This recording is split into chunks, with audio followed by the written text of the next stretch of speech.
Oggi si ricorda il giorno della memoria anche qui presso l'Istituto Giovanni Paolo II con una iniziativa bella che coinvolge i ragazzi e una grande testimonianza.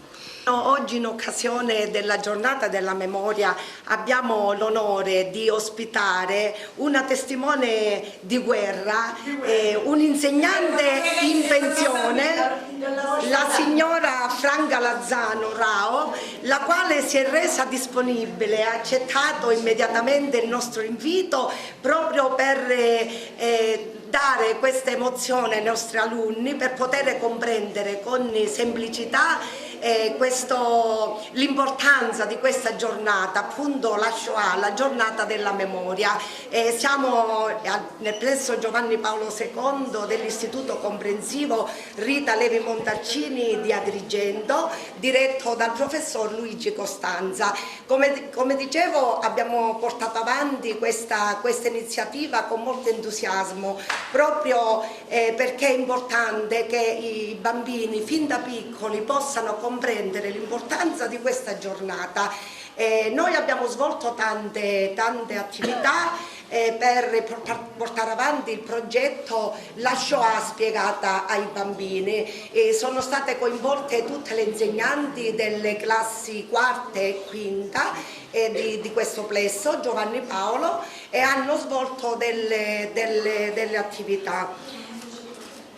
E proprio per educare fin da piccoli al rispetto delle differenze contro ogni forma di violenza e discriminazione, conservare la memoria della Shoah nelle scuole per evitare che fatti analoghi possano nuovamente ripetersi, proprio per maturare una coscienza etica, morale e civile adeguata ad annullare qualsiasi forma di violenza, di ingiustizia e prevaricazione, sia per il presente che per il futuro. Ecco, come mai hai accettato oggi qui di testimoniare? Con piacere l'insegnante Cristina, che è mia nipote, mi ha invitato, dice di venire a fare conoscere la tua memoria storica.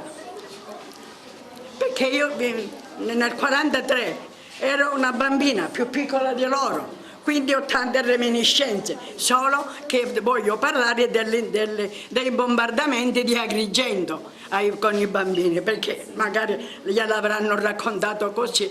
Io non dico che l'ho vissuta bene, perché c'era la mia mamma che mi raccontò tutto e io l'ho rivista come se fosse presente in quel momento. Che eravamo, scappavamo, c'erano i bombardamenti e si andava nei rifugi. Lei quanti anni aveva? Io avevo 7 anni. Dove abitava? In che zona abitava? Abitavo in via Atenea e la mia casa è stata distrutta in via Atenea 47. Che e poi qual era allora il rifugio più vicino? Roma, via Roma si chiamava. Il rifugio più vicino qual era allora?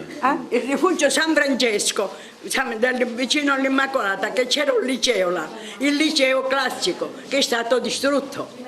Quindi andavate lì e vi... Noi di notte e di giorno si scappava nei rifugi.